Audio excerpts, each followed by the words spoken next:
Aloha everybody and welcome back to part 5 of Mystical Ninja starring Goemon. We've just arrived in a new town. We've arrived in Yamashiro/Zazen Town.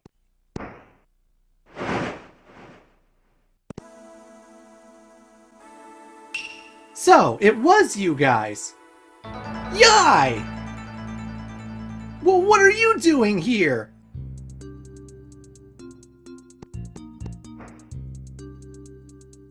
I was following that peach-shaped UFO. Just as I suspected.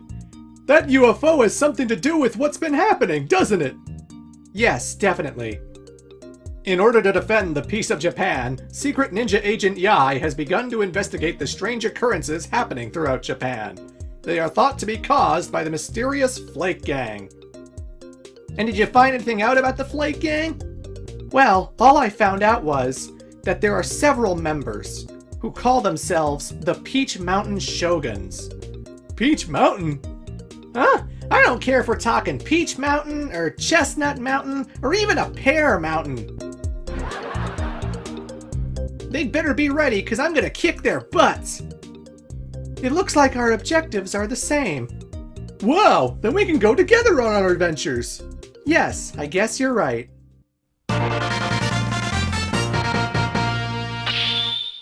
Hell yeah! Ladies and gentlemen, we got ourselves a third party member. We can now play as Secret Ninja Agent Yai, who, if you watched my last playthrough, she should be pretty familiar because we actually rescued her from the Otafu army in that game, and then at the very end, when Goemon and Abyssamaro were locked in prison, Yai helped bust us out. So, yeah. Right now she doesn't have any unique abilities, really. She just has a sword that she can slash things with. She can't throw money, she can't do anything else. But the thing I like about her having a sword is that it actually changes how you kill enemies. So, like, Goemon and Abyssamaro have a pipe and a mallet, right? And every time you hit enemies, they just blow up on impact. They just explode as soon as you hit them. Yai, however, using a bladed weapon, she actually slashes the mechanical dollies, and they will split in two, and then those two pieces will explode afterwards. And I love that. It's such a cool, fun attention to detail that bladed weapons will actually chop enemies into pieces before they blow up, you know? It actually reminds me so much of the Mega Man Zero series, because, like, in Mega Man Zero, if you use the Z-Buster, they just blow up as soon as the pellets hit them. But when you use the Z-Saber, they split apart a little bit, split in half a little bit before they explode. And it's just like, aw, yeah. There's something so satisfying about cutting enemies in half, you know? And even though the enemies are just like mechanical dolls and weird dog heads and stuff, it's fun. It's fun, you know? Anyway, folks, we are here in Yamashiro/Zazen Town, and I apologize if I'm getting the pronunciations of things wrong. Again, I don't live in Japan. I don't know how these things are supposed to be said. There's no voice acting in this game.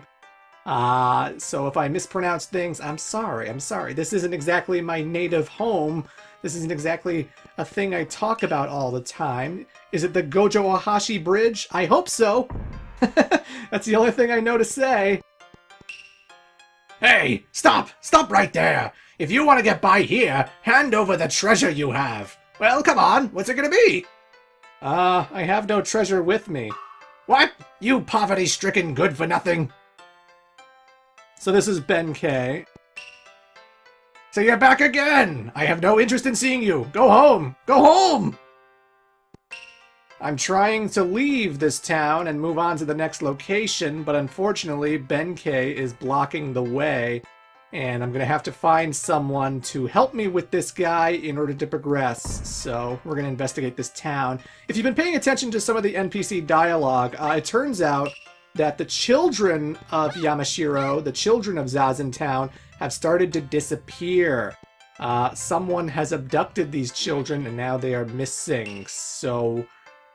And yes, it might have something to do with the UFO. It might have something to do with the Peach Mountain Shoguns. That's the name of the villains. They are the Peach Mountain Shoguns. So, yeah. That's the inn that I just walked into. The inn can restore your health if you sleep there.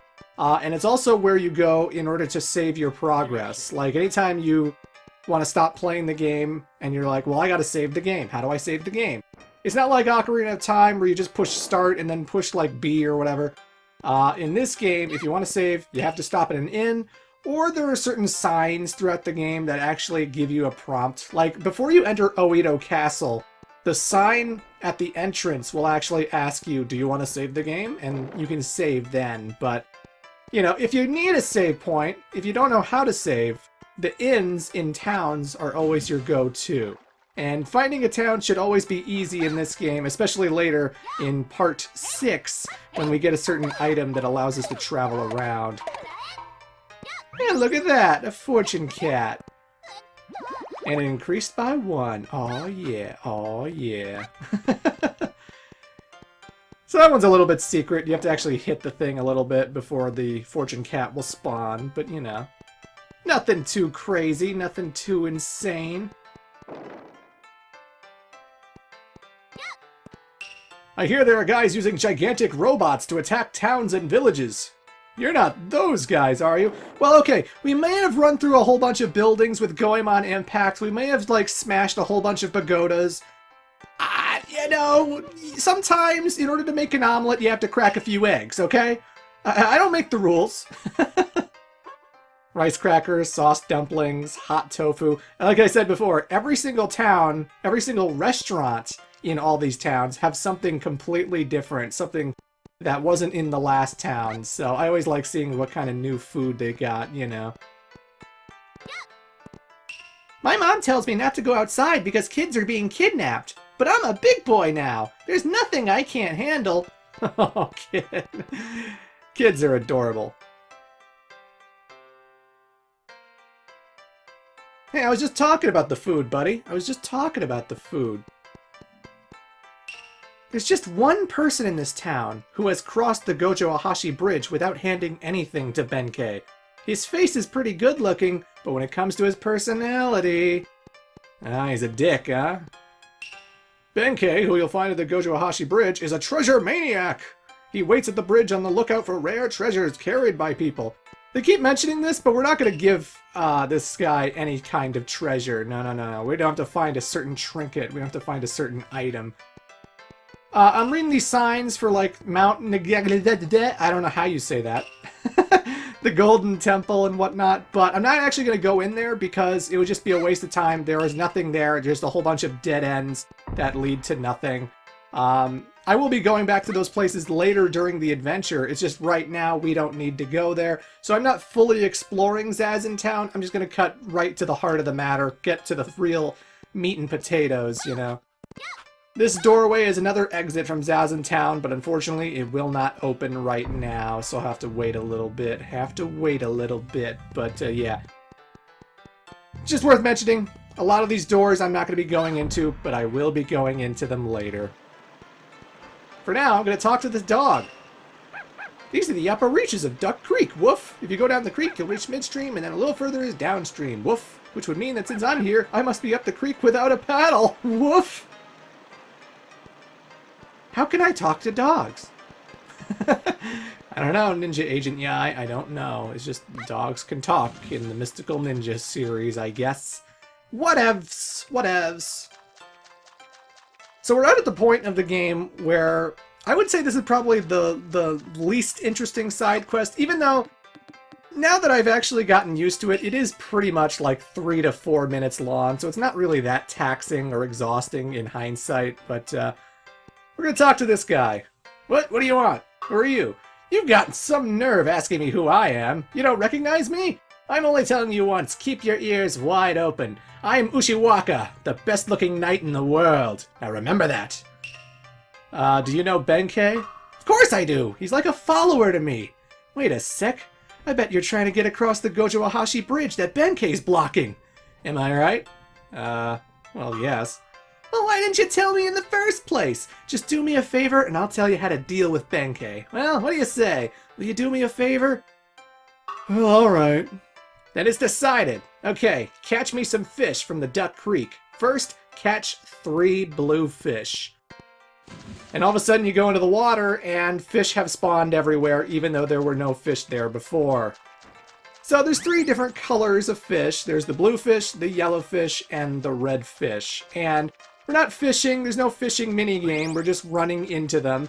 Not sometimes. They always, like, try to swim away from you, so sometimes catching them can be a little annoying, but not crazy annoying, you know what I mean?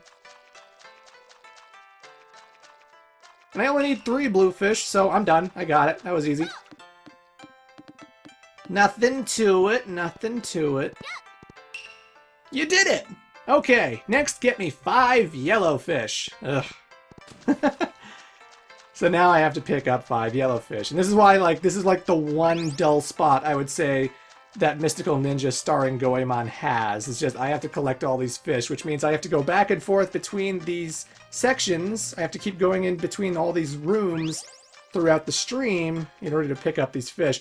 Like I said, though, when you know what you're doing, it's like a 3 or 4 minute experience. It's not really that long or that exhausting.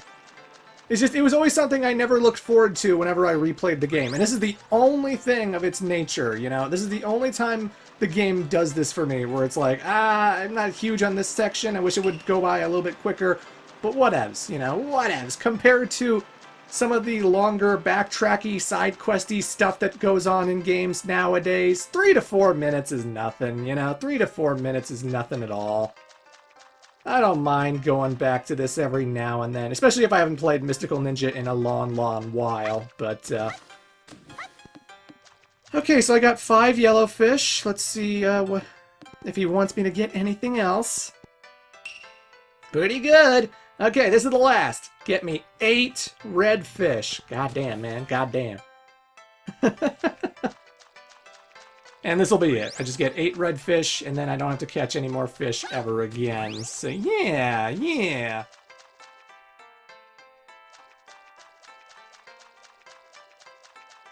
Still, I like playing as Ninja Agent Yai. She's really cool. Like I said, these characters will have like unique abilities exclusive to them as the adventure goes on. I haven't really picked up any new skills yet.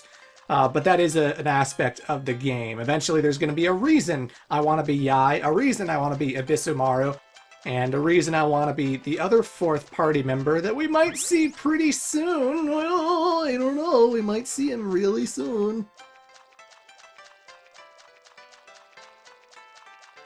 They're so thin. I like when they go sideways, they just become like a line, you know? They're just so paper thin, it's amazing. But, you know, Nintendo 64 graphics, what you gonna do? What you gonna do? Can't make the fish too outlandishly crazy. Why are they in such a thin stream anyway? Good lord. Probably because there's like a waterfall that leads here and there's like no way out. They fell in and now they're stuck here. And booyah, that's it. I got 8 red fish. That's it. No more fishing. With all this fish, I won't go hungry for some time. Well, as I promised. Throw this at Benkei. I'm sure he'll move to the aside.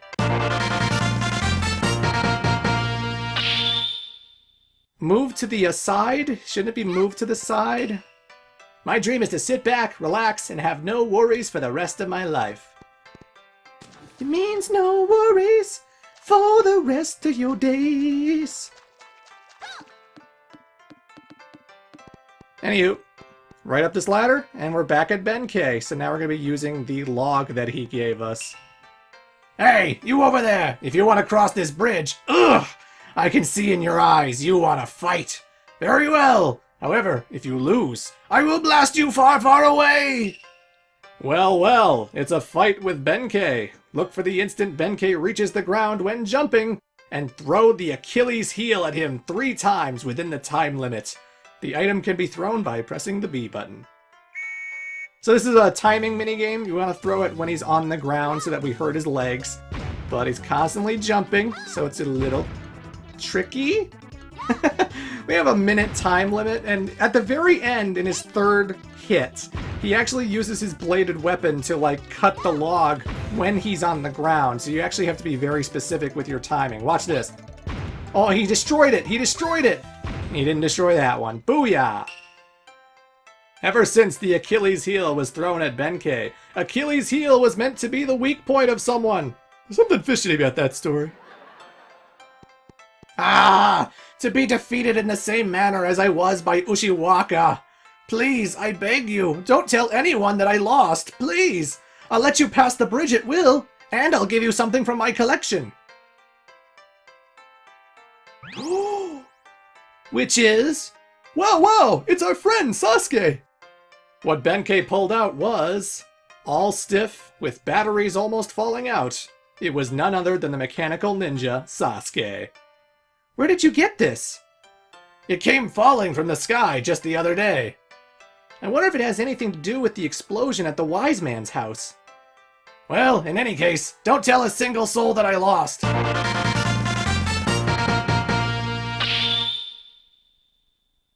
And booyah, ladies and gentlemen, we got ourselves our fourth party member. We got ourselves Sasuke, the mechanical ninja, one of the bosses from the Legend of the Mystical Ninja, now an ally that has become our friend. But I could be Goemon, I could be Abysamaru, I could be Yai. I can't actually be Sasuke right now. They said his batteries fell out, you know? Or at least they were falling out.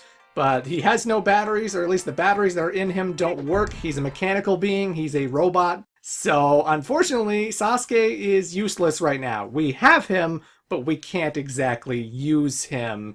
So, we'll probably get access to him much later, you know. Anyway, folks, come back for part 6 as we enter Yamato.